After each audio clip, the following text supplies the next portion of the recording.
Okay, everyone, we are live on YouTube and we can go ahead and start the meeting.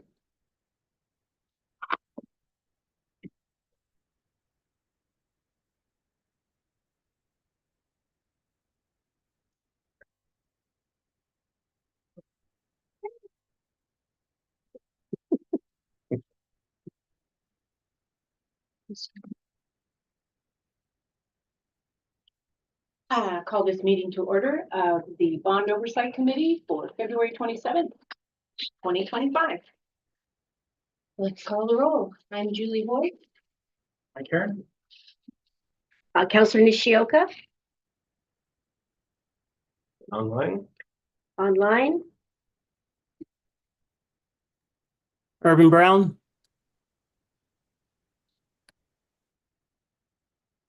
Bob, are you with us?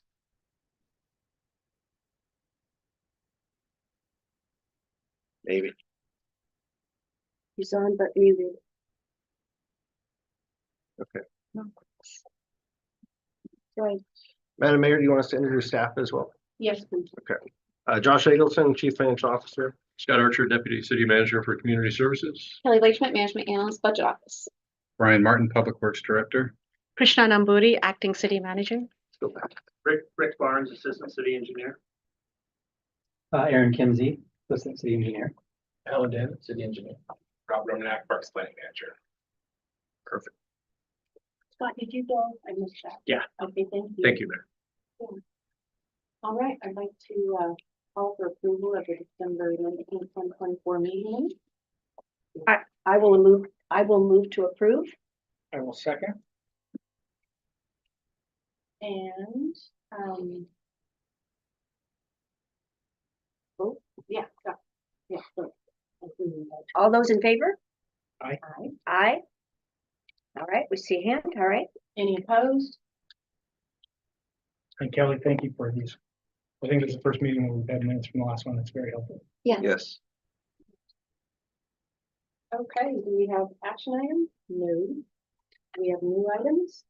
I don't think we have any public comment, but we should check. So no public comment. Thank you. Any new items? The new items, I think we just list meeting cadence, and just wanted to, we have some new members, just wanted to double check. From the staff perspective, we think that monthly is still a good cadence, at least right now. As in the past, if there's months where we don't have anything, then we'd recommend, to the chair that, hey, we don't have a need to meet, or we can cancel. But I think scheduling the monthly, at least with some of the projects we have going on, is helpful. And is this time good? Like the noon? I don't know if we're on the third Thursday or. Yeah, we've generally done about the third Thursday of the month, around noon to 1:30. So fourth Thursday. Fourth I've been Thursday. corrected. Thank you so much. The fourth Thursday. I got it wrong. So. And so this works for me. I do have, I'm liaison for the Downtown Advisory Board, but they generally don't need me much. And so I will maybe miss a meeting or two and ask Paul to step in. Okay, great. And so I think that this works for me. Dr. Brown, does it work for you? It does. I typically start back my job at 1300, and so it does work, but I'll have to take some flex time or vacation time just to make sure I finish that extra half hour. Maybe we'll try to see if we can get through the meeting a little quicker at times. Oh, it's all good. Whatever pace we decide to use, it works for me. I would say we could go to an hour, but there's been, I think, one time when we've gotten out early, Yeah. out at all the meetings. So the hour and a half really has been necessary, I think. But we can gauge it. We'll do our best. Hey, there's no need to vote on that. I'm assuming it's just. We can just handle it administratively. Did you have something? I have a question under action items. I guess maybe it will fall other. I'm wondering if we will need to see anything that could be affected by grants that's in this, federal grants, if there's any money that maybe From Street Raise Grant. potentially on pause. Yeah, but that one's not part of this Okay. program. The Gilchrist has federal funding. It Yeah, that's also the one. has Mhm. So does, what's that? The Pringle Path. Is that state or federal? Pringle Path. That's federal. Okay. So I don't know if it may be necessary at some meeting in the future, if I think McGill Trust may end up being on hold. The phase 2, I thought I heard something about that. No? Phase 2 is full steam ahead. Perfect, okay.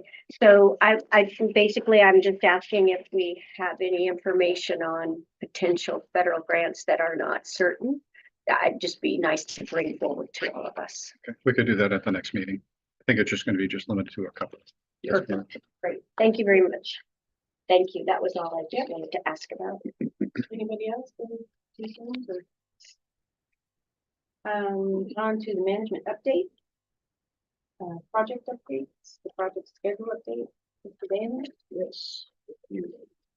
So I thought that with the project schedule update that everybody got sent, it'd be a good opportunity to kind of do a reset of what everything is in the bond for new members to get a little bit of background and then talk through kind of the status, not of every single one, but of a lot of what's happening right now. So it's just a kind of a reset for 2025. Feel free to ask questions along the way. I'll try to go as quickly as I can, but happy to stop and go into more detail wherever you all would like. So thanks for pulling it up on the screen, Kelly.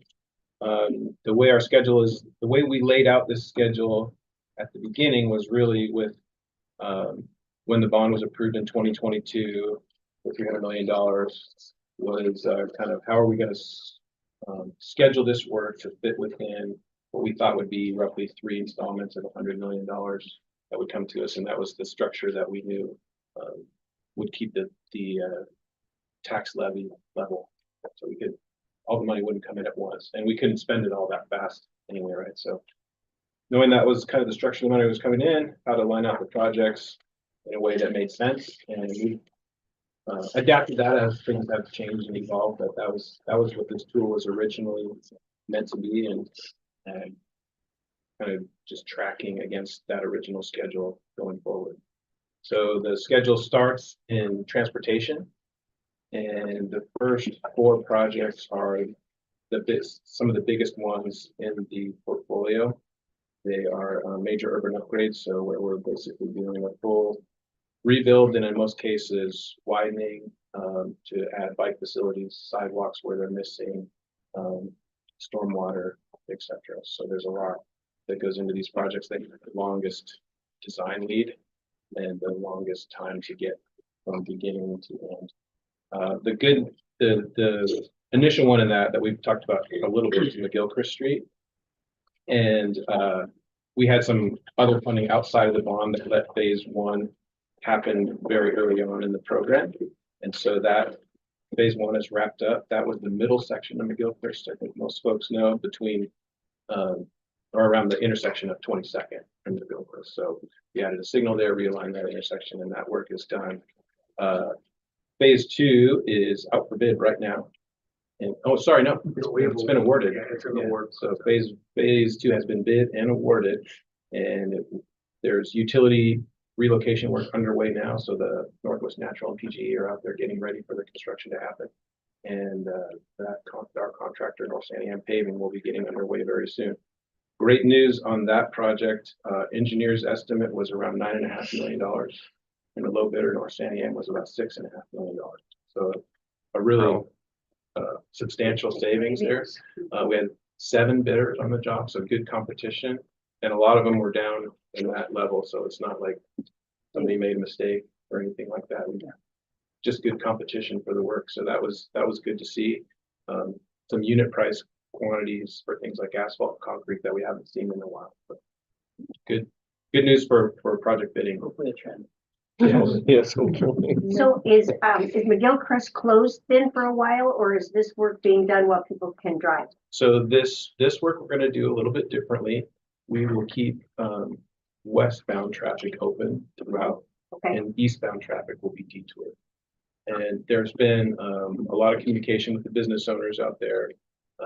In fact, they had an open house meeting on President's Day and kind of talked through some of that. The contractor was at that meeting, and I think they're fine tuning their approach to try to maintain access as best they can. It's always difficult So- when you're doing a full rebuild. So that would be primarily the businesses south. Or would it affect even, A lot of the ones in this case are around 25th and Gilchrist okay. and north of the Gilchrist. And north, a lot of those okay. restaurants and other businesses that Yeah. are in that area. Does, does it impact public transit for the buses there? Because that's where, you got Salmon Run with. Actually, so this is there. between Or we're just- 22nd and it's just 25th. So 22nd, okay. it's just the east Okay. side, so not so much there. Not yet. Not yet, yeah. So good news there on phase 2. Phase 3 is probably the most complicated of all, and that's the west side between 22nd and 12th Street. We have noticed another culvert that's failing in that area. So there's already some culverts included in the job. There's another one that we've noticed sort of since this is all evolved that we're going to need to pick up and include in that design. That has caused us to slide the schedule a little bit because a little more permitting work and everything to pull that into the project. So the schedule is a little bit delayed from the last one that we presented. But construction is scheduled to go on phase 3 probably late in 26 now and through 2026. One more complication with that phase 3 is there's another failing culvert on 16th Street, which is like the major detour route that we used for phase 1. So we're working in the stormwater utility. You'll see in the budget this year to do a replacement project on that culvert on 16th so that we can have it done in time for phase 3 of the Gilchrist to start and use that without risking issues with that culvert failure. So lots going on that end of the Gilchrist. Busy and complicated. The other things I wanted to point out in the urban upgrade category, Davis Road from Skyline to Liberty is further out in the program for most of the project, but we got council approval to advance some bond funds and combine some SDC funds because it's SDC eligible. And there's some other developer contributions that had already been made for a project to do a signal at Davis and Liberty. So that project is going out for bid very soon, or maybe out to bid now. And that work will happen this summer. So, and Rick's going to give an update on kind of what that looks like, some of the pedestrian issues that we've talked about there a little bit later. Fisher Road, we have a consultant selected, so design is getting underway there soon, and then the Pringle Road project is a little bit further out, so not much to report there. Moving down the list, Marine Drive. We have been working through last fall and this winter on an initial section of that job that's adjacent to the Applegate Veterans Home Development, and that work is wrapping up through this summer. The much larger piece of the project comes later on. There's a lot of land use work to do with that because we're working outside the urban growth boundary. And design work and a lot of environmental permitting as well. So it takes a while before we get to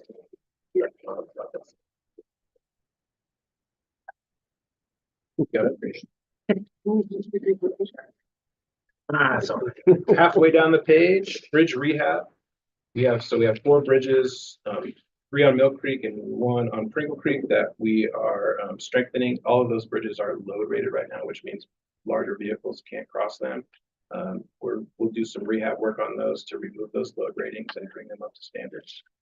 That project has been bid and awarded to HP Civil, another local contractor, and we'll get underway later this spring and go through this summer. So that bridge work will be done this year. Did those bids come in on budget? Those bids came in just under budget, so tracking nicely on that one as well. Not as substantial as McGilchrist, but these are all in Ward 2, right? a lot of them are. Yeah. Yes, I think they all are or 2. Thank you. The bottom part of this list is pavement R&R, that's rehab and replacement. And we have projects scheduled every year here through 2029. We have completed the first project, so that was Liberty Street right outside here from Mill to Trade, where we also just picked up a little bridge settling issue in the middle of it. And then that was paired with a longer stretch of Commercial Street down south here from Fabry to the I-5 ramp.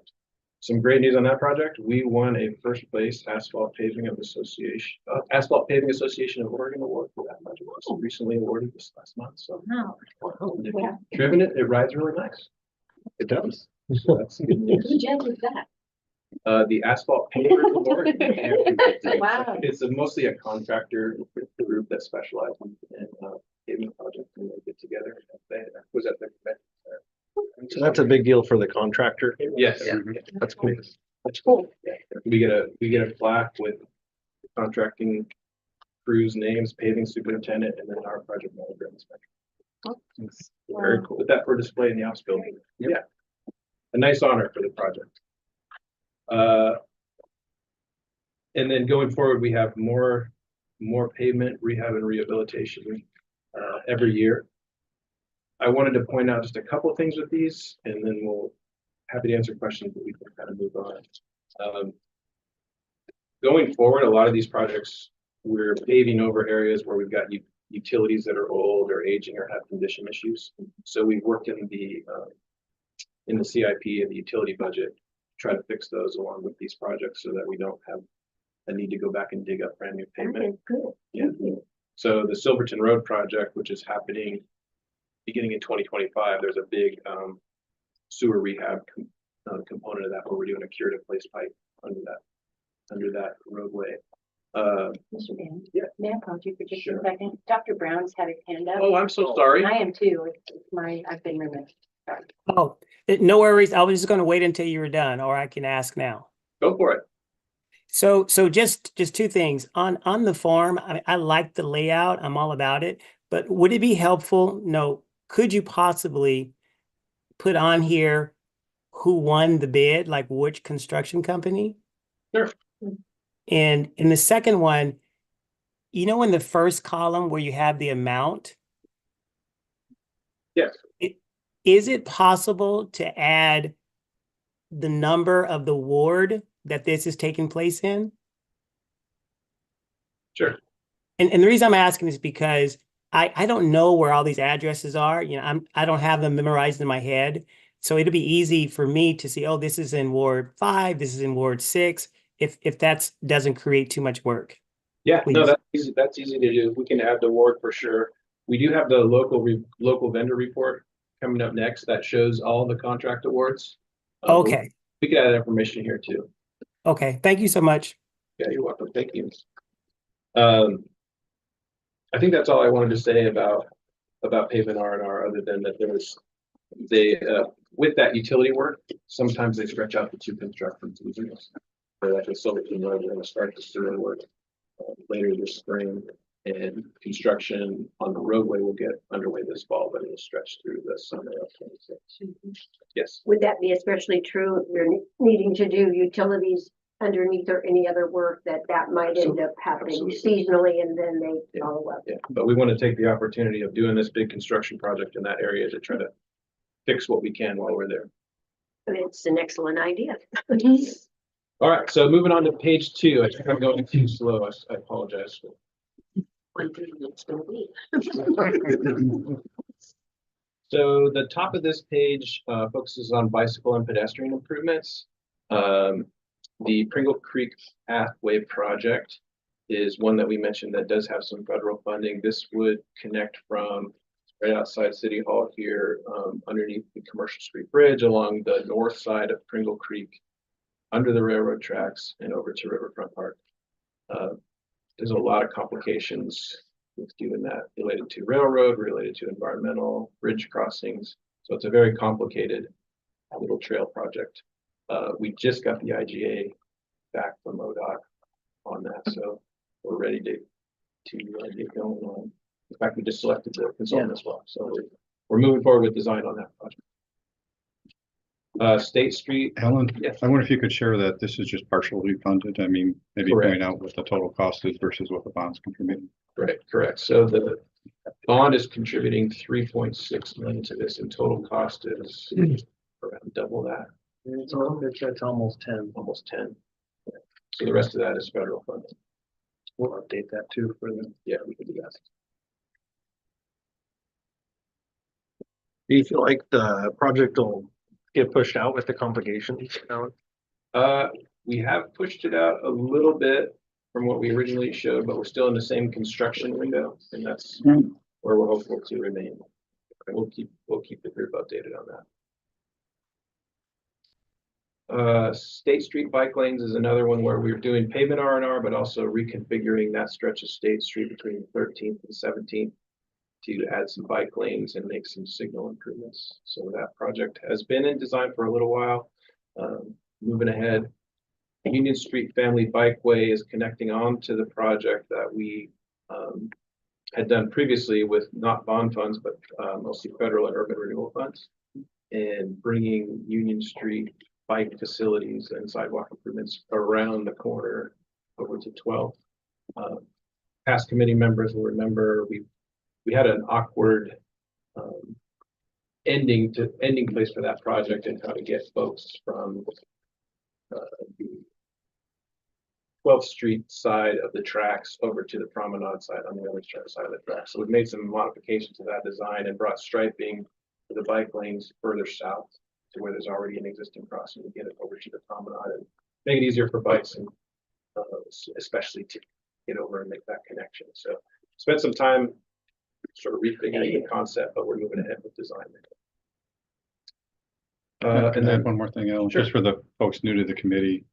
Some of those decisions were made with this group, and so this group really helps us on some of these technical challenges where we don't have a good endpoint or we have to figure things out, and the committee helps us make that decision moving forward.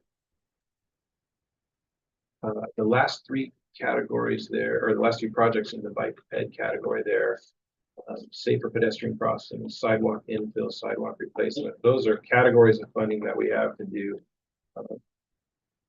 as many improvements of those sorts all around town as we can with the money available.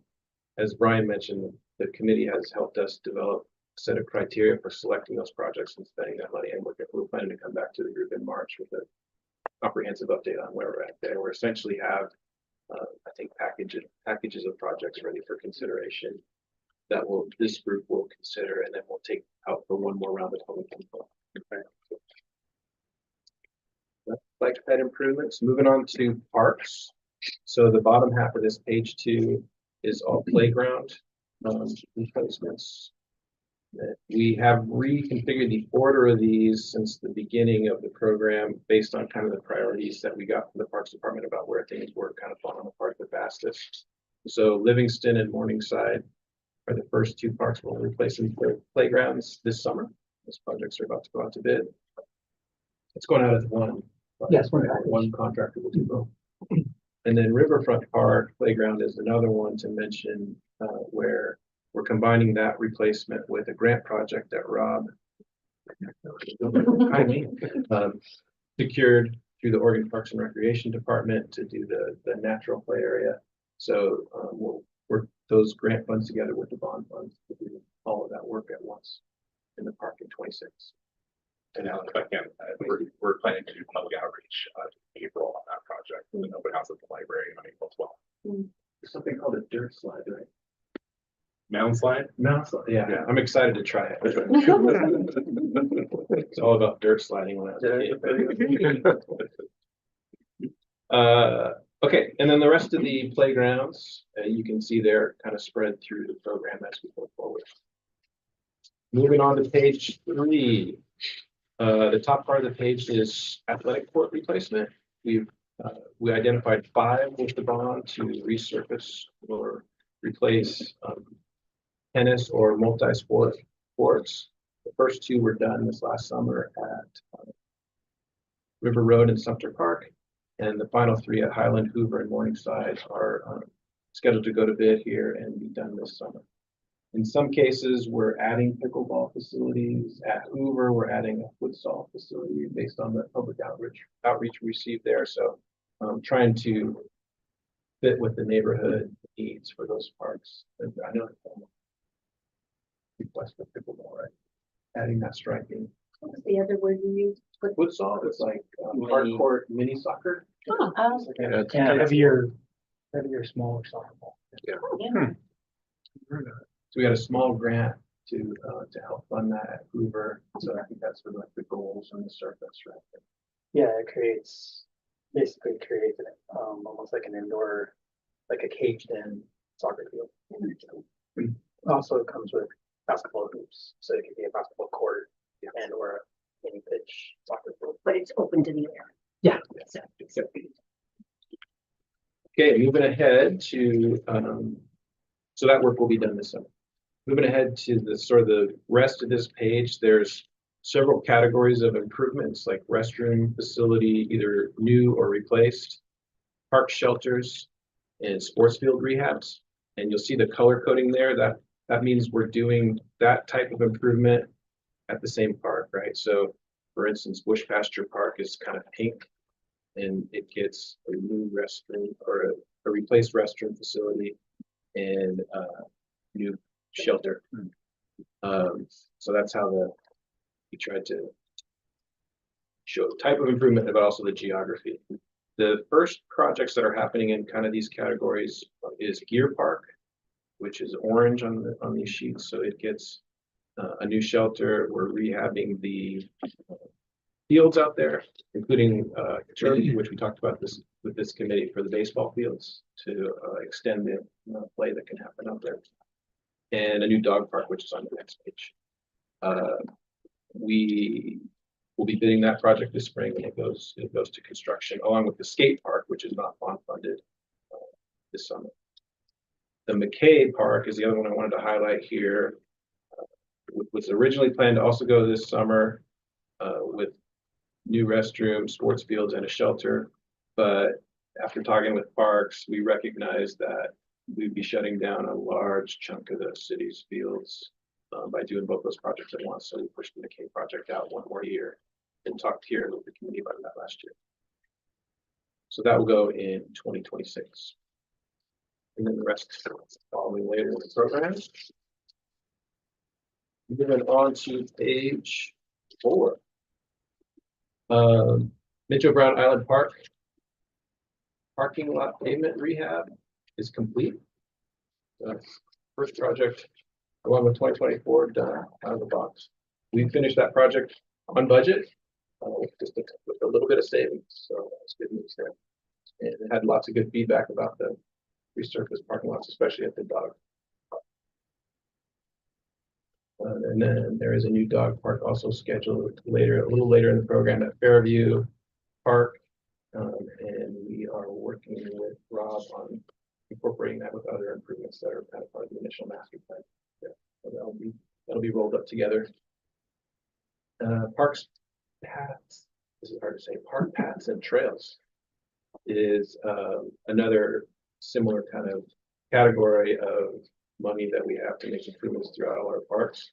And Aaron's going to give an update on that program a little bit later here if I ever get done.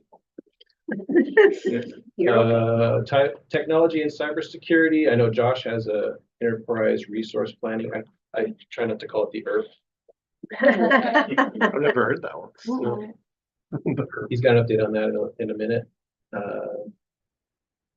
And I think the other one I wanted to highlight here, we haven't really defined the affordable housing and library branch program yet, but I did want to talk about fire a little bit. So the fire equipment purchases are largely complete.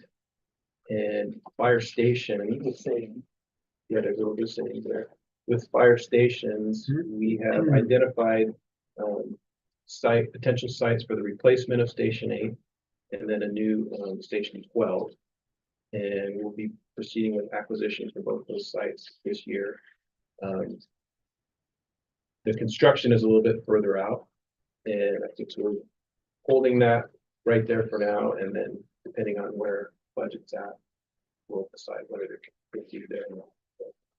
The plan is to get the sites now because it makes sense to have those ready for when we're ready, and then we'll do the construction when the time is ready. That's what's on the fire part of the program. And then the last page is the Civic Center seismic rehab. This project was originally kind of envisioned in categories. We've just rolled it up into one. So that's a change from those who were here with the original schedule. That project is moving quickly into construction. So folks are moving out of this building in a few months to lease facilities, and that will allow the contractor to move and then start doing the seismic rehab work, replacing the roof, and a lot of interior improvements to go along with that. So that's the seismic job, and I think we're planning to come back in March to this group with a larger update on what's happening. Which I'm thinking as we schedule these meetings further out, we probably should find the location. I was just gonna ask. Maybe PW office, like space for it, I don't know. Yeah. Okay, Thank you all for bearing with me. That is the schedule. I'm happy to answer any questions. Anyone have questions? I do. Dr. Brown, go ahead. Thank you. Great presentation. So one of my questions is, and I think I know the answer to this, but I'm going to ask it just for the sake of the community at large. We know that the budget committee, along with the council, we're going to adopt our budget before voters go to the ballot in May. Is there any possibility that these funds could be exhausted and we'll have to tap into funds in next year's budget? Yeah, I appreciate the question. I think I mean, there's some potential depending on if the Civic Center project were to have some massive delay for the lease cost to expand beyond what we have budgeted. But in general, all the projects in here are dedicated funding with general obligation bonds, not general fund dollars. The project administration is being funded, by the bond project. So we really don't expect them to expand out beyond their current scope. At some point, we want to come back to this committee and have a conversation about, I've heard a couple small savings from different projects. We also have bond premium. So we have a few options to tap before we'd have to go to other funding sources for these projects. So we would really avoid impacting operating funds at all costs with these projects. And thank you, Mr. CFO. And one additional question, this is probably going to land at our city manager's feet. So personally, as a counselor, I'm still vetting questions from constituents in Ward 5 that, obviously they still have a lot of concerns about if the levy passes and their taxes going up. So all that's going to be, it'll soon reach a fever pitch. So my ask is this: is there a way that we can fix some language that can go out to the community, whether it's through neighborhood associations or whether it's even when a team of us are going to be going to the Chamber of Commerce on March the 6th? Is there a way that we can language 2 or 3 statements or a paragraph just so people in the city will know that this new change in the seismic, changes, this is happening for a bond that was passed several years back? I just think it's vital that the community be reminded, because, we live in a country where people just have collected amnesia. They just forget, right? And so I think it would be helpful to have some kind of language just so the community will know, hey, this is taking place. This is what we're going to do. And by the way, this is not tapping into the general fund, and nor are we asking you to give up any more money. This is money that was already allocated 3 years back. Is that possible? So I can answer that. Councilor Brown, we are actually working on statements or our presentation for March 6th. We can just definitely add 2 or 3 statements talking about how this is separate from the levy, or how this is not going to impact the general fund. Thank you. Do that. Yeah, thank you so much. That'd be a helpful piece for me. I don't know about the rest of the council. It would definitely have me. Like one constituent, she last week, she threw me a curveball because she was still pretty upset that we had spent money on a new street sweeper. And so her concern was, you guys don't know how to spend money. You're buying all these street sweepers. And so I'm just trying to find a way not to silence those questions, but find a way to answer those questions to calm people's nerves and fears, so they would just feel like when they go to vote that they have all the information in front of them and they can be more supportive rather than being skeptical. So thank you, Madam City Manager. I appreciate it. You're welcome.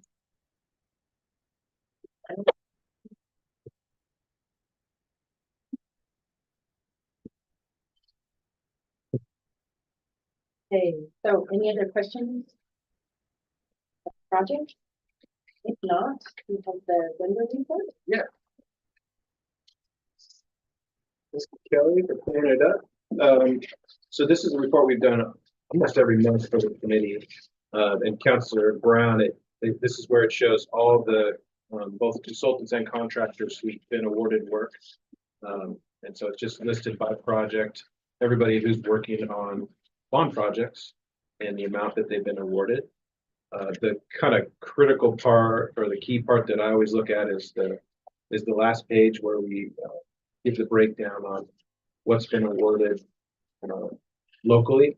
And we're for those that are new to the group, what we're using there as a definition of local is there's an office or presence in Marion and Polk County. So a lot of the consultants that we award to have offices here, but they also have offices elsewhere in the region.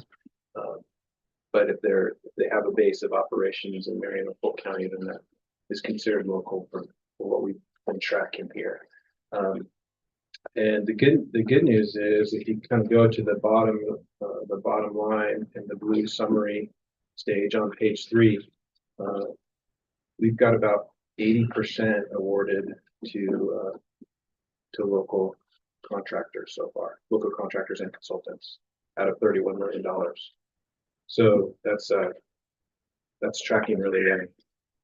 We most contracts for contractors for the construction are awarded on through state procurement rules on a low bid award. So we're limited in like how we can select folks. It's really depends on how they crunch the numbers and who comes in the lowest. So a lot of what we've been doing is really trying to make sure that the local contracting community is aware of what's happening and knows the projects that are coming and has them on their radar to bid, because we think that helps our overall competition and overall pricing. So that's gone really well.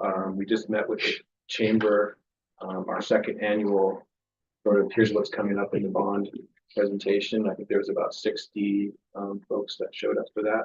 A lot of good conversation and questions about our projects. So really appreciate the partnership with the chamber there to get the word out. And, so far so good as far as that goes. Alan, just to clarify, this is just for construction, correct? Not, so like the fire equipment purchases aren't included here. Correct. Yeah, this is just the sort of public works piece of the puzzle. So parks, transportation, civic center will be included here. Thanks for that. We'll keep updating this every month, but just highlight the good news so far. Hey, and just a quick comment. I want to say thank you for highlighting that, especially what's in the dark blue. And I really, just some good feedback. I really like the how we keeping all the money in state, at least for contractors. There's nothing out of state. So thank you for sharing that, because that's always important. Because when people ask me, where's the money going? Are we sending money out of the state? I like to see that our dollars and cents are staying here in Oregon to help our own economy. So I thank you for that addition. It looks really well.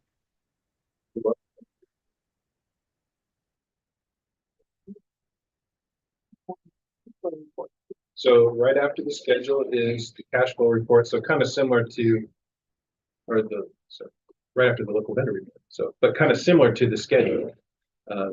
We laid this out originally with kind of, here's how we expect to budget the money over time. And then we've been tracking the expenditures as we go through. So the original budget is shown here, and then the expenditures by fiscal year, and then what's the plan to be budgeted in the out years.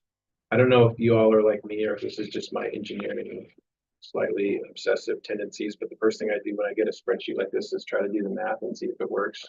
And so if you do that, you'll notice like, hey, wait a minute, I'm not sure this adds up. And the reason for that is there is some projected expenditures in fiscal year 25 that are hidden on this spreadsheet because just to make it fit.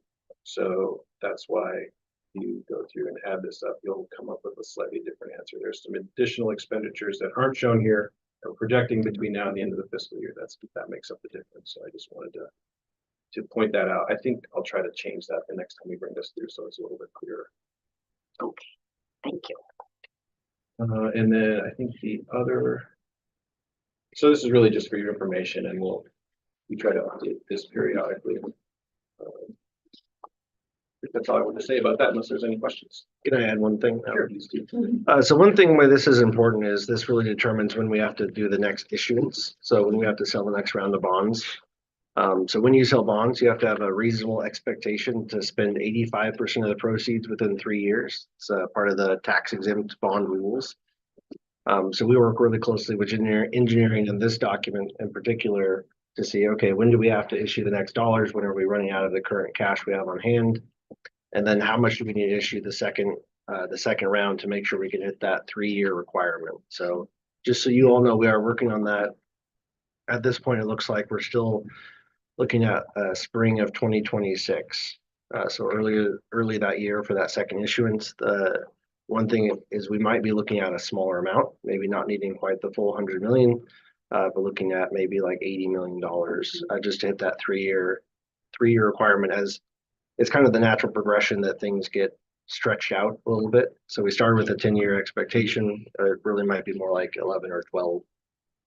So just so you know, we're looking at that and planning those next steps. How many times are you, it has to be every 3 years, or is there some sort of timeline or requirement throughout the 10 years of the bond? Yeah, really good question. There is no requirement. So the authorization, $300 million, it doesn't expire. So we could issue every year if we really wanted to. Okay. That's a challenge for us just because it's quite a bit of A effort. lot of work. And plus, when you have the dollars in the bank, you have that 3 years of certainty for the project. So it's really hard to go out and bid projects if you don't actually have the dollars. The market does move and shift. So even if we go out and plan on the spring of 2026, if that day when we're going to sell the bonds, things are in turmoil, we'll probably postpone. We'll go, a month later or something. So it doesn't expire. We have flexibility to move things around. We do want to make sure we issue in a similar time frame, just to make sure we don't lose that tax capacity, that $1.20. We don't want it to drop down and then have to add back to it. We'd like to keep that fairly constant for residents. I think you answered my question, but just to be clear, so you're not like timing bond issuance, like trying to time market or any of that kind of stuff to get, to max out, premium or anything like that, but it's more driven by timeline, right? And having projects funded in a timely manner. Yeah, But there's some wiggle room, it sounds like, Sure. at the time.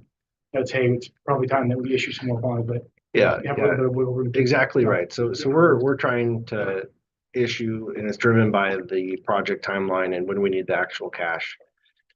But if there's a major shift in policy, a major announcement, right before, and there aren't, we look at the issuances that happened the day before. If things are really volatile, we'll probably wait till things are stable. So there's some wiggle room there.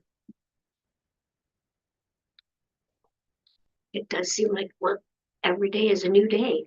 Every day is a new day. And I will say, one concern that I have, not really for this committee, but just the tax exempt bond status. Yeah.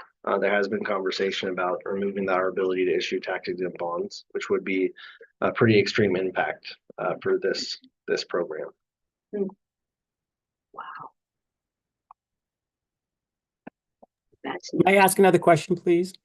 Go ahead. So I have a hard question, but this is the right space to ask it.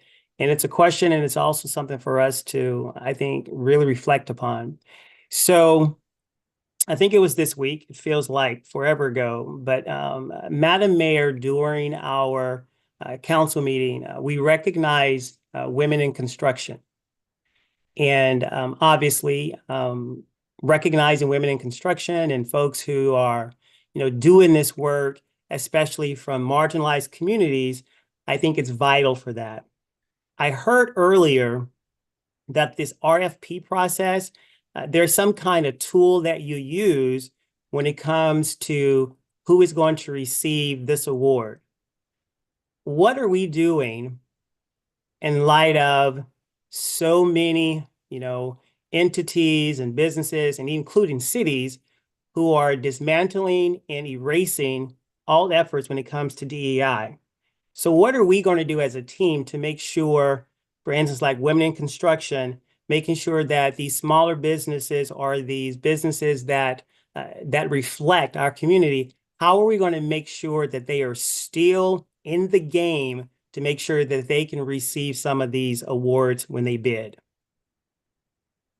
That's a lot to chew on. It is a lot, and if I may, I would offer that we could come back at our next meeting. I'll bring Shauna Self, our contract administrator. We have made efforts in this arena, and I think it'd be good just to talk about what those look like. But we're not looking about rolling back any efforts that we made at this point. And Mr. CFO, thank you so much for saying that, because I think it's important not only for this group to have that conversation, but it's also important for our community, right? We want to make sure that our community still feel that they're going to be supported, in the role that they play, in the skin that they're in, and all that they do. I want them to be convinced that we're doing a lot of great things here in Salem, and we do not have any intention of looking over a particular group. And so thank you for looking into that. And I just believe that, we have to be brave enough to bring those types of hard conversations into spaces like this because, it matters and everybody has a story that needs to be told. And as we think about this levy going to the ballot, it's just another part of our story. So thank you for bringing that for our next meeting.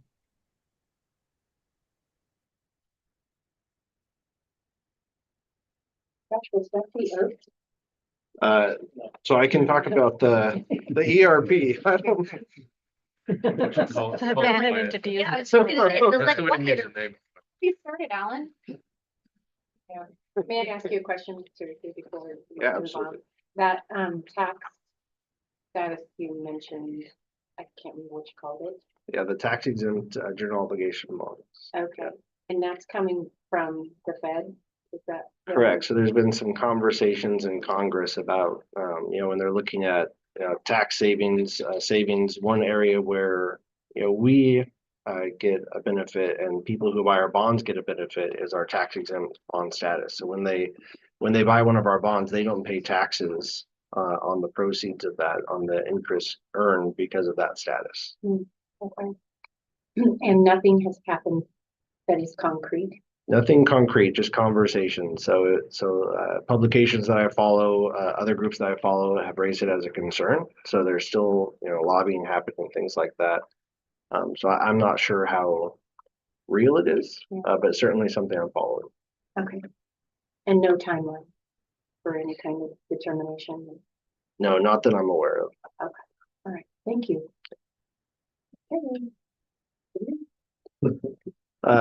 Yeah, so just really quick update here on the ERP, and Krishna, feel free to add. But really good news. We had a really great RFP committee of internal staff that reviewed proposals. We have signed a contract with our software provider. And I think the team did a great job negotiating that contract. We went back and forth. We saw some fairly significant cost savings from the original proposal for what we actually signed. The next step is our actual implementation provider. We're in negotiations with them, and we hope to have that wrapped up here in the next couple of weeks. So the software is the actual platform. The implementation team actually helps us, migrate all our data, set up the new system, and move forward. So that should be wrapped up soon. So if I may, Josh, I just want to take a minute. I am part of the steering committee, and I was also part of kind of watch the team negotiate the contract. I just kind of want to kind of acknowledge the team that is from the finance and the IT. They did an amazing job of bringing that dollar amount down. And not that we asked for it, they did it on their own, right? So I kind of very much appreciate the team that is working on this project. So I just want to kind of acknowledge the staff on that. Yeah, ditto. They did a great job. And we originally have the Government Finance Officers Association helping us with that process, and they've been great to work with also. just with their pretty vast experience with other municipalities and negotiating and implementing these softwares. The internal team is being put together and being built, ready for the project start. So IT's hired a project manager for the overall project. We're also lining up resources in other departments to really get this Yeah. this project moving. And the RFP process and all the negotiations and the work that they have done, we didn't have any new resources at that time. This was like on top of everything that they have been working on. This is like extra time that they have given the city to make this happen. So the staff. So.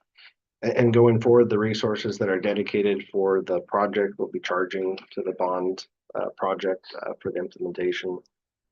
So we did add some resources specifically for this project. So during the implementation, they'll be charging their time for that project.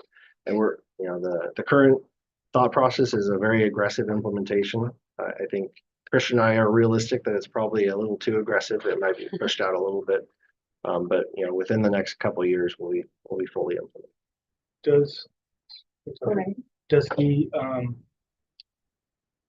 is there going to be any sort of issues created or conflict created with the implementation schedule and the Civic Center seismic upgrade? I know we're not going to be like building a big server room or, you know, have everything hosted anymore here, but does that create any issues? Just from a staff load perspective, but I'm assuming that's just for a couple of months, right? Like, so we don't expect too much impact because we're going to start the project. We're at the early stages of the project right now. And so we'll be moving out and I think we'll be okay. Yeah, the impact on most employees will really be at the tail end of the project when we're rolling out, you know, hey, your timesheet, your invoice processing, everything looks different. Yeah, that's where there will be more impacts, but at least in the short term, we don't expect there to be much conflict there.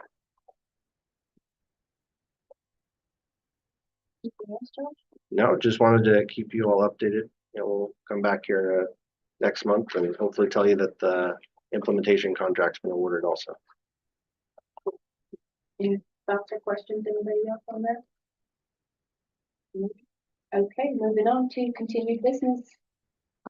Davis Road and Liberty Street pedestrian crossing. Well, thank everybody for giving us some time to come back today to talk about this intersection.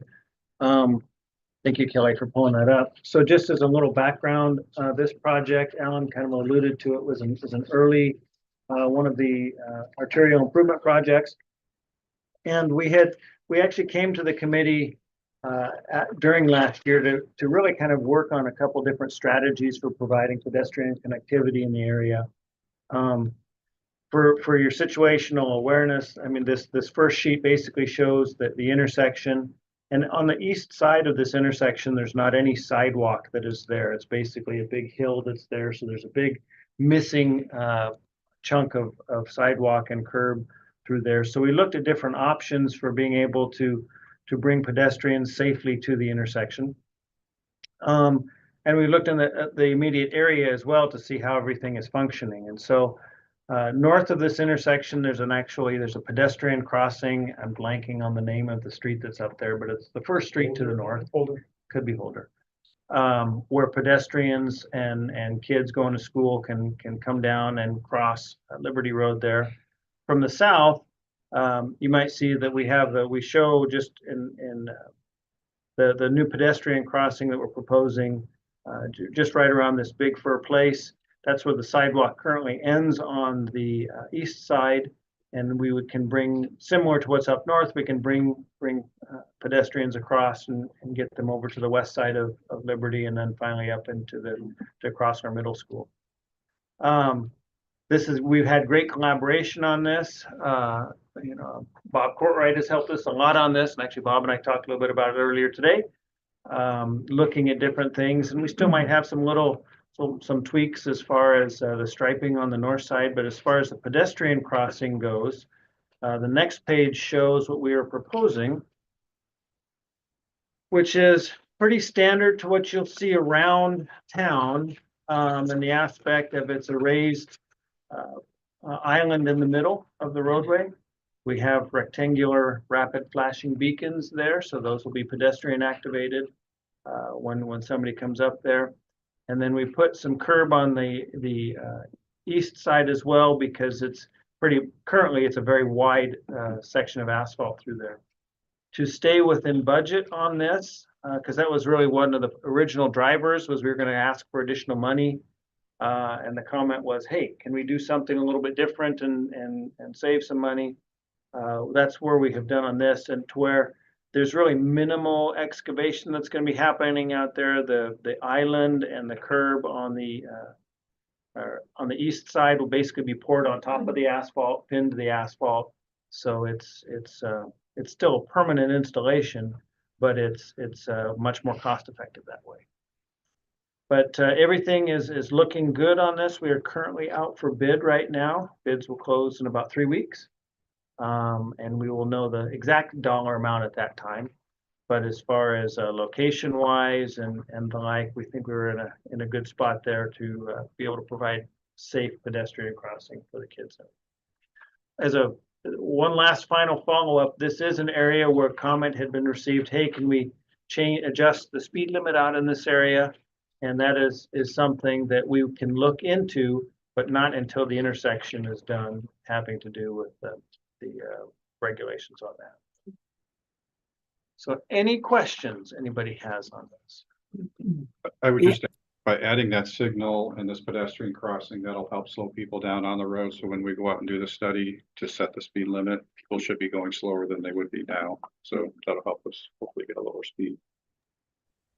And I don't have a question. I just want to say thank you so much. This is I love the design of this, especially where you have where the ADA ramp is going to be. So thank you for sharing. This looks like some really, well, it's outstanding work as far as the graphic.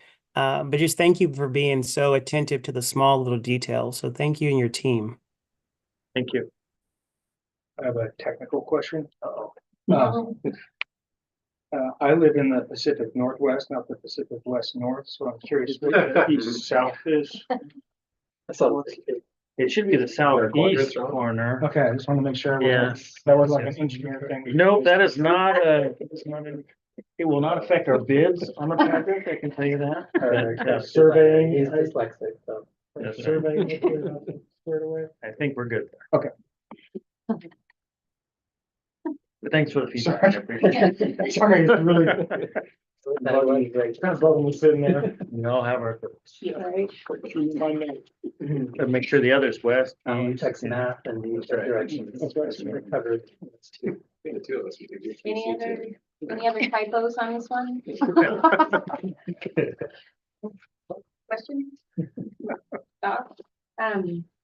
Okay, then we're moving on to Parks and Trails. That's me. All right, so I wanted to kind of revisit some of for the new members, kind of review where we've been with this group and how we came to some decisions, and then present you with some new information. So so as a reminder, can you stand up? Sorry, yes. As a reminder, we have, as Alan alluded to earlier on the schedule spreadsheet, roughly $4.1 million. That's kind of a bucket of money dedicated to paths and trails rehab, with all the parks that are in the city of Salem. And so one of the first things we did is we evaluated the park paths condition. And we came up to the realization that we have about 3.75 miles of paths approximately that are in the very poor to poor condition. And so the next slide shows that that kind of graphically. So this is the top 30 parks, I believe, that are in the city of Salem. Red obviously is very poor, and then below that is poor. And so this is strictly pavement condition. And I should remind folks that this pot of money is for path repair and replacement, not for new paths. And when I say the term path, it's really hard surface. So I might be a misnomer. When I hear path, I think soft trails, that kind of thing. But this is really about the existing concrete paths, not sidewalks, but Or barges. yeah. So it's really about concrete and asphalt, paths and trails that we have within our parks and bringing those back up because they're in poor condition. So this, again, this strictly represents their condition assessment. So we looked at cracks, we looked at, the structural, the texture, trip hazards, that kind of thing. And so if you want to go to the next slide, please. Thanks.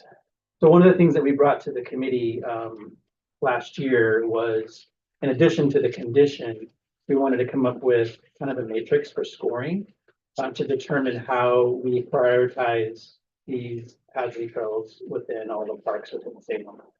And so through a little bit of iteration, we came to the final criteria that's on the screen right now.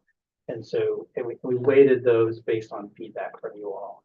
So park classification, and so is it a collector park, is it a neighborhood? I'm not collector, sorry, I'm thinking transportation. Neighborhood park, community park, urban park was a criteria that was important. How the park utilization, which I think I still struggle with that term. So Rob, you want to maybe quickly describe what that means? Yeah, we did a GIS spatial analysis to basically assign every geographic area of the city to its closest park, and then we estimated the population density in each of those areas. So I prioritize parks that theoretically serve more people. So that was an item that the committee felt was more important. So we weighed that a little bit heavier on that. And then we have connecting to existing transportation systems. So we looked at, are there existing paths outside of the park that connect to these parks? And so it would be a benefit to create, to improve those paths within the park so that we're able to create kind of a larger transportation system throughout the city. The next one is relationships to other projects and coordination. So probably why I'm here today, because we have some other projects within the bond that we're working on. And so the thought is we can create some efficiencies. Like we're already here doing work, we're impacting the park. It's a really good time to maybe do some other work within that space so that we're minimizing impact and hopefully creating some cost efficiency. Hazard assessment relates to the conditions report that was on the previous slide. So really giving high score to those that are in really bad shape, and then vice versa, those that are in better condition get a lesser score. And then finally, the need-based equity was a value that was very important. And so just making sure that parks that are in areas of town that need to be looked at as far as equity and making sure that we're spending those dollars wisely throughout the city. Any questions before I move on? Yeah. I have a question.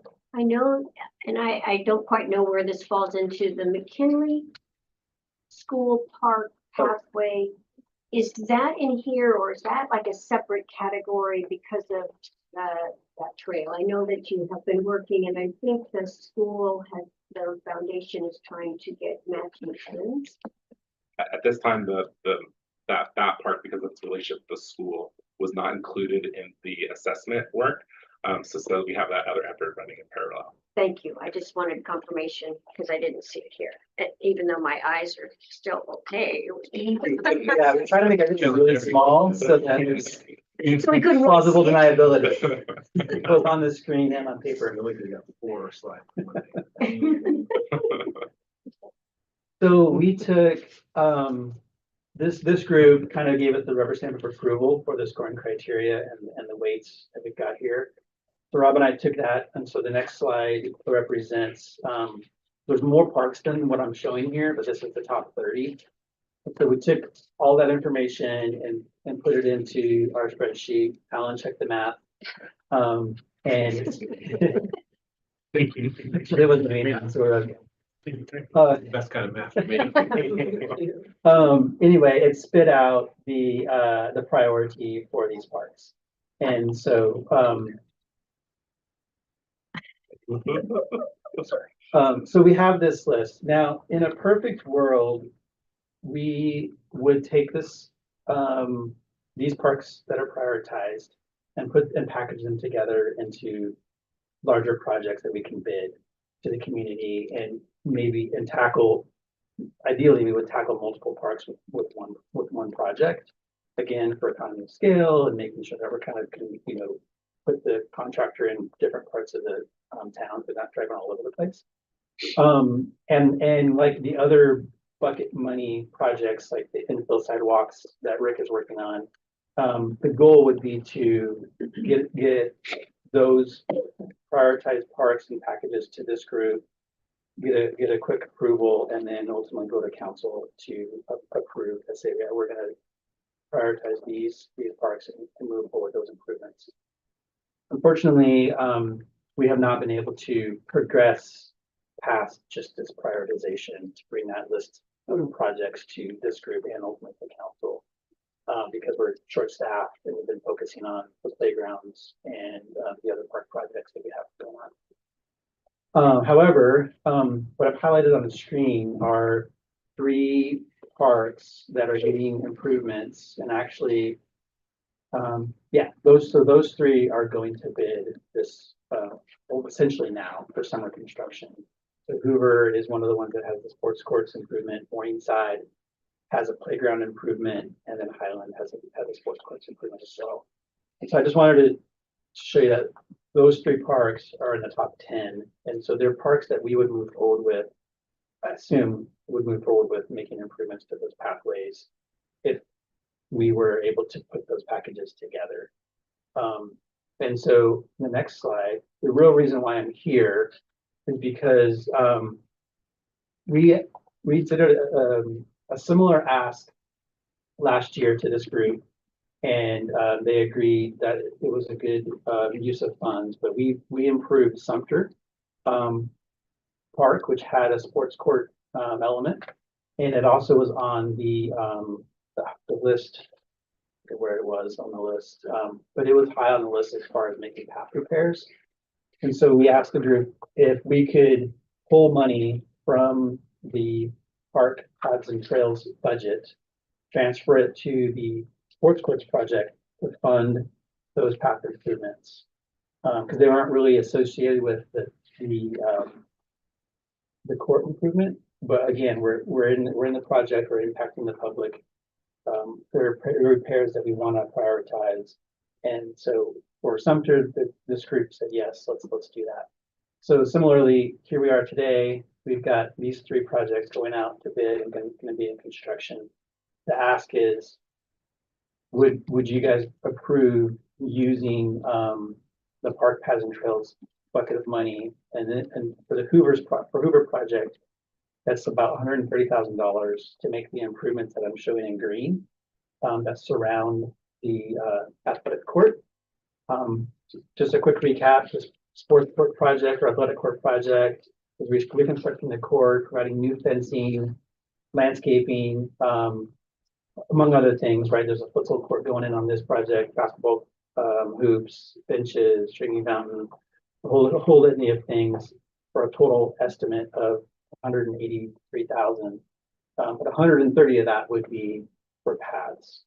And again, this park is on the poor list for the conditions assessment, and again on the top 10 of the prioritized list based on the scoring criteria. And then I'll keep going unless you guys have questions, because there's 2 more parks. Okay, so we'll go to the next slide. Similarly, Highland Park, getting sports courts improvements, and then it has about $45,000 worth of sidewalk / paths repair that would really fall under that parks, paths and trails bucket of money. And we would like to ask that $45,000 get transferred into the project so that we can build it this summer and make those improvements. And then the last one is Morningside. You can see again the green represents the paths and trails that we're proposing to replace or rehab, and this one would be about $75,000 from the parks, paths and trail bucket of money to help fund those improvements. So I did the math earlier, I didn't write it down, but I'm pretty sure that results in about 300,000 with these 3 park requests and the initial Sumter request that was approved, going towards the paths and trails rehab work. So essentially, if I understand, you guys have that opportunity, you're going out and doing the sports courts already for these parks. These parks have already been identified for paths and trails. You guys are asking, can we access the parks and trails money ahead of time, or paths and trails ahead of time in order to have some economies of scale and only disrupt the park once? Correct. Well said. And to save money. Yeah, Yeah. to add on to that, I think our early estimates were that we could, with this bucket of money, get all the very poor and most of the poor. Yes, that's, yeah, So we would be coming back to these parks and doing it anyway, most likely. Right. Unless we got different direction. So it just makes sense now to do it while we can get the best deal and hopefully the best price while we're disrupting the area. yeah, sorry, I glossed over that on the very first slide.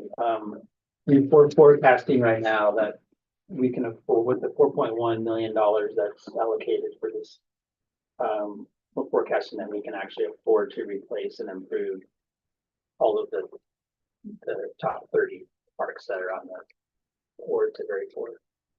So Aaron, as I understand it, what you're asking this committee to bring forward is a motion to have these paths for Sumter, Highland and Morningside, the bucket of money for the pathways to be included. Mhm. And then if that passes here, then you will be bringing it to council. Or, or we're just passing it here.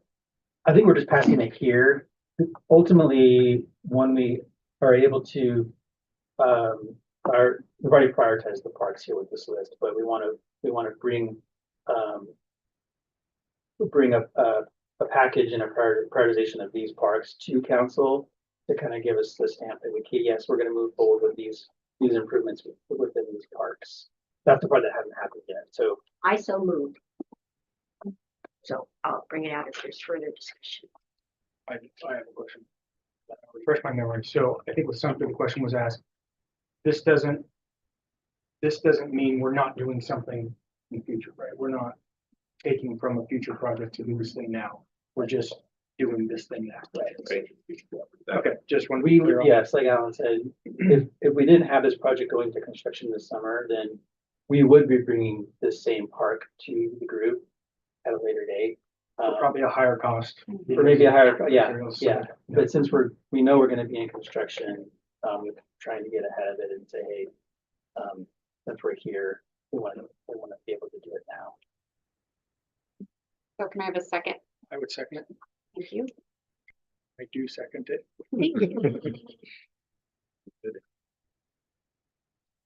Just as a point of discussion, kind of Dr. Brown's point, I wonder if when these projects are going on, what's the timeline? Like, how long does it take to do these projects? Is it months? Yeah, well, it's like probably 3 months. Okay. So for these projects in particular, we're bidding Hoover, Highland, and Morningside as one project for the sports courts, and they're gonna occur between May and September 1st, essentially. And then the playgrounds, which also includes Morningside and Livingston, those are gonna go to bid, and then they'll be constructed within a similar time frame, mid-August.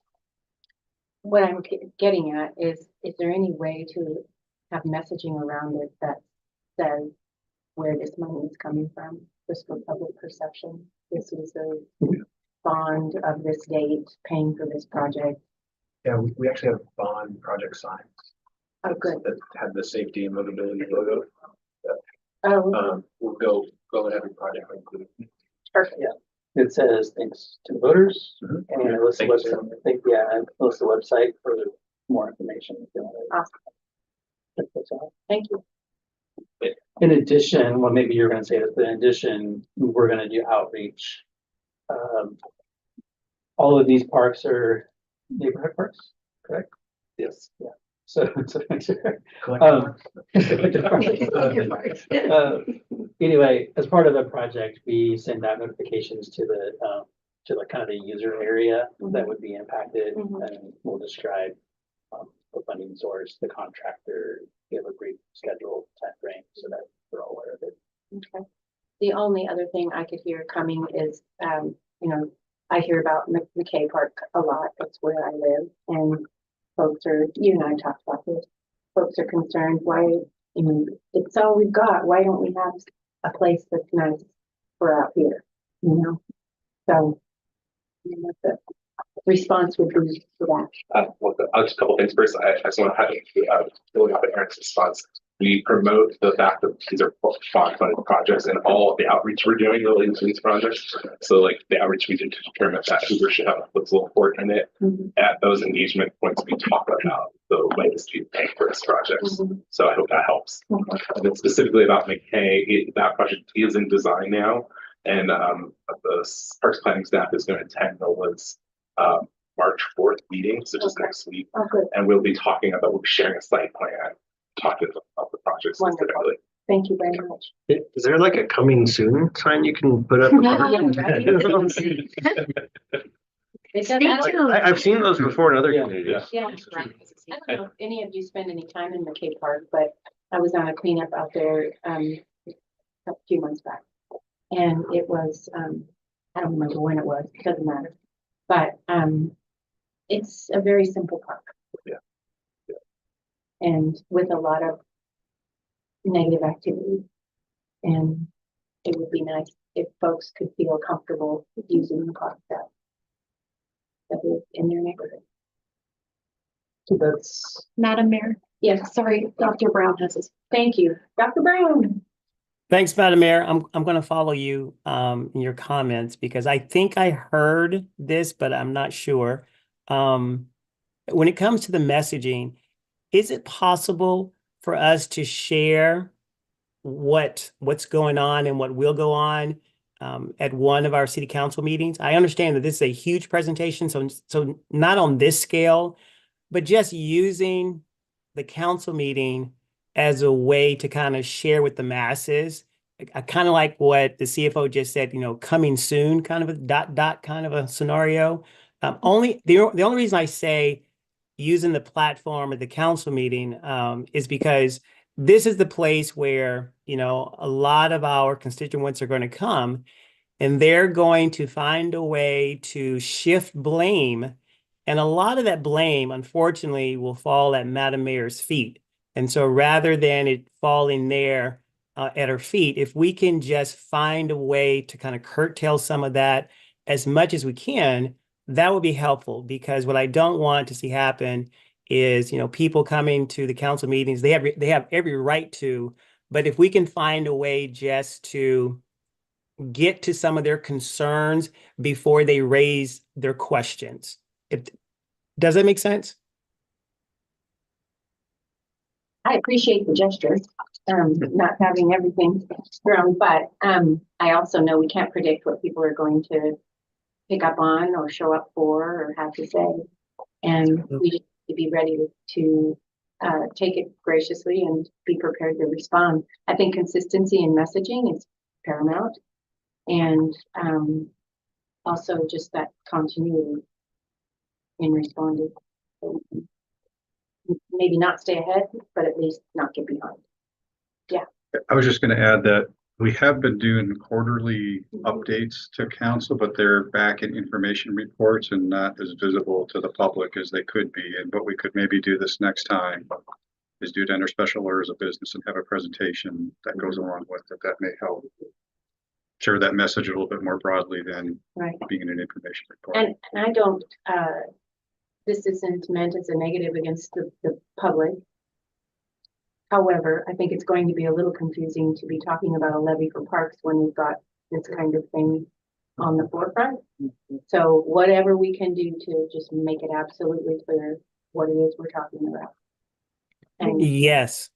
And Madam Mayor, I second you 100% because it's all good work, but people are going to latch on to a few things and they're going to form a narrative that may not be necessarily true. It could be partially true, and sometimes anything that's partially true, it sounds like a lie, but it's just not the whole story. And so just finding a way to where, and in your words, the messaging, the continuity, just finding a way that people can understand, hey, this is what, the levy is going to be about. And at the same time, here's this bond that was passed a few years ago. Here are some projects that we're working on, and this does not impact the levy. Just some kind of way to kind of get all of that dancing together, but at the same time, let it come across very clear. So, our citizens just don't, jump to the gun and think like, oh, this is what they're doing. They're not being,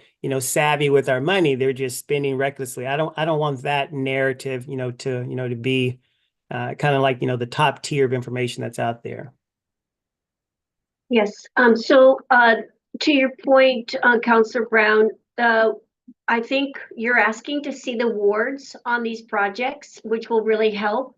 What I've tried to do, sometimes going to my neighborhood association meetings, is talk about what's coming up from the bond within that ward and that neighborhood. And it's a way for them to just kind of be updated. And I know that especially Rob has been very active going to the neighborhood associations and talking about the projects that are coming. And he makes it very clear that these are bond projects. So especially when it involves their neighborhood parks. And so that activity has been going on, and my guess is it will continue. So I think that is helpful. But it is very true. People do not understand why a project is going on, and they think it's all coming from one bucket of money when it's not. So we as counselors need to be ready to kind of explain that. Oh, this is a different bucket of money, and yes, there's no correlation between these. And so that's what we have to have a pretty good grasp on, so we can speak to that and make sure they understand. I 100% I agree. And I think, if I'm not mistaken, I think Rob and your team, and I think Kelly is a part of this also, or Callie is a part of this, to where I think you're going next week. I believe it is probably to the NOLA Neighborhood Association, if I'm not mistaken. Yeah. Yes, that's Okay. correct. Yes. Perfect. Thank you. So if I may, I think when we are talking about education, we have to be very intentional about educating different groups and stakeholders, right? So even I received like at least 3 calls this week from staff, not knowing why we are, making some construction in the parks, or like making improvements to the parks, when we are saying we don't have personnel to support it, and we are going for levy, right? So I think we just really have to be focusing on that education part of the. Well said. Yeah, I'm thinking of calling the bond money old money. That's old money. Anything else on any of that? Yeah, Madam Mayor, I'm sorry, we have a motion and a second, but thank you. We haven't voted. yeah, and usually the votes are just like yay or nay. I can do a roll call or yay or nay, so. I'm all for yay or nay. Okay. All those in favor? Aye. Okay, do you want to restate the motion by any chance? So I made the motion that we would include Sumter, Morningside, Island, Hoover. Thank you. Hoover pathways within the projects that are already going on in those parks. Is that adequate? And you had seconded Okay, it. great. Any further discussion? And all those in favor? Aye. Aye. Aye. Thank you. Oh, Bob did come in. Yes, that was me. Thank you. Okay, we are done everything? That's everything. Anybody have anything further before we adjourn? Don't know how to have a gavel, so I'm gonna just do it myself, but we are adjourned. Thank you. Thank you. Thanks, everyone. Great presentation again.